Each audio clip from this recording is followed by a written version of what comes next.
everyone. I am Dr. Namita Mishra, faculty of MBA department from Tecnia Institute of Advanced Studies, going to deliver a lecture on financial statement with adjustment entries and their accounting treatment. So, why the adjustment entries are required at the time of accounting treatment we will know first. In order to prepare a true and fair financial statement, there are some adjustments made before finalization of the accounts to calculate the true and accurate profit for a particular accounting period of the business. Now, I am going to explain you some sample adjustment entries and their accounting treatment one by one. First of all, we will know how the closing stock is adjusted while preparing the financial statement.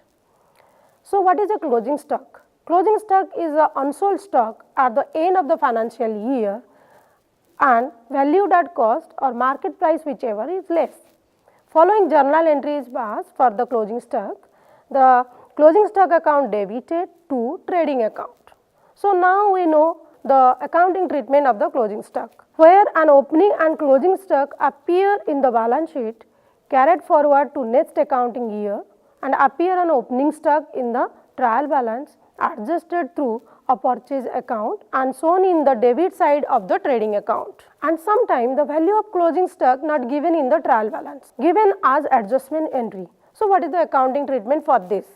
Closing stock will be shown as the credit side of the trading account and will appear in the balance sheet. Now, we know outstanding expenses and its accounting treatment. So, what is the outstanding expenses? Expenses which are due in the particular accounting period are not paid, called as the outstanding expenses. So, outstanding expenses will be added in the trading and profit and loss account in a specific expenses account and will appear in the liability side of the balance sheet under the current liabilities. So, now we know what is the prepaid expenses and what is the accounting treatment of prepaid expenses. So, prepaid expenses which are paid in advance in a particular accounting period but not related to that period are called prepaid expenses. So, prepaid expenses means the expenses that is paid in advance, so it is the assets for the business. So, prepaid expenses will be deducted from the particular expenses as appear in trading and profit loss account, as it is not the expenses for the particular year and will soon be in the balance sheet under the current asset. Now, I am explaining you the accrued income and its accounting treatment. The income which is earned during the year but not yet received at the end of the accounting year is called as the accrued income.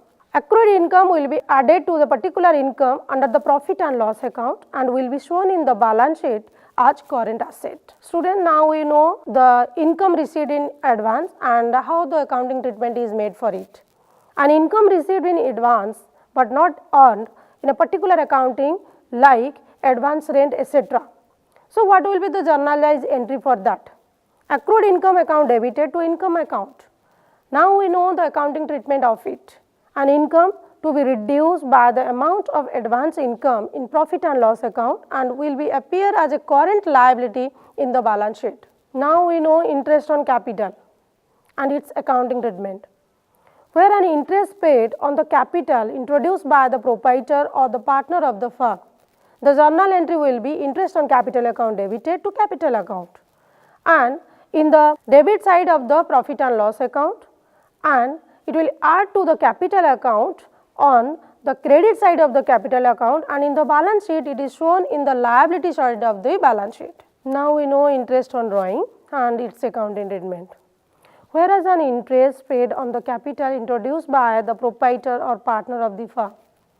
Capital journal entry is capital account debited to interest on drawing account for that, and credit side it will be recorded in the credit side of the profit and loss account reduced from capital account debit side of the drawing account. Now, we know the bad debts and its accounting treatment. So, first of all, what is a bad debt?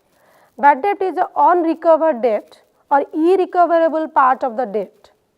So, how it is recorded in the profit and loss account and the balance sheet? In the profit and loss account, it will be recorded in the debit side, and in balance sheet, sundry debtor will be shown after deducting the bad debt amount in the asset side of the balance sheet. Then we will discuss the provision for doubtful debt. As per the convention of conservatism, we make provision for expected losses. So, a company makes provision for losses at the end of the accounting period. So, we know how the accounting treatment made for the provision for doubtful debt. So, the provision for doubtful debt that is calculated, that will be shown in the debit side of the profit and loss account, and in the balance sheet provision for doubtful debt will be deducted from the sundry debtors account and shown in the asset side of the balance sheet. Then we know provision for discount on debtors and its accounting treatment. Like the provision for discount on debtors is also provided and it is adjusted at the time of preparing the final account. So, it is shown in the debit side of the profit and loss account as expenses for the particular accounting period, and in a balance sheet provision for discount on debtors will be deducted from the sundry debtors account after providing for the provision for doubtful debts. Then we will know the reserve for discount on creditors, how it is treated in the and shown in the profit and loss account and in the balance sheet. It will shown in the credit side of the profit and loss account, and in balance sheet sundry creditors will be shown after deducting the reserve for discount on creditors. So, now I am going to explain you loss of stock by fire, how it is recorded in the balance sheet at the time of making adjustment entry. There may be three conditions in this case. So, one by one I am going to explain you. First condition, if the stock is fully insured, how it is treated in the adjustment entry. It will show on the credit side of the trading account as it is related to the stock and the purchases, and then after that it will shown in the asset side of the balance sheet with the full value of the loss. The next case will be, that is if stock is partially insured, it will shown in the credit side of the trading account with the total value of the loss, and debit side of the profit and loss account with the value of loss unrecoverable as it is a loss for the business and being nominal in nature, that will shown in the profit and loss account, and in the asset side of balance sheet with the value of recoverable amount. Then third case is if stock is not insured, what will be the entry at the time of making adjustment entry for the profit and loss account or the balance sheet. It will shown in the credit side of the trading account and debit side of the profit and loss account. Then last we will know the reserve fund, how the reserve fund is recorded at the time of the adjustment entry. The reserve fund will shown in the debit side of the profit and loss account and liability side of the balance sheet. So, we will know the accounting treatment of the free samples to the customers. It will shown in the credit side of the trading account and the debit side of the profit and loss account. Then the managerial commission. It is shown in the debit side of the profit and loss account and the liability side of the balance sheet as commission payable.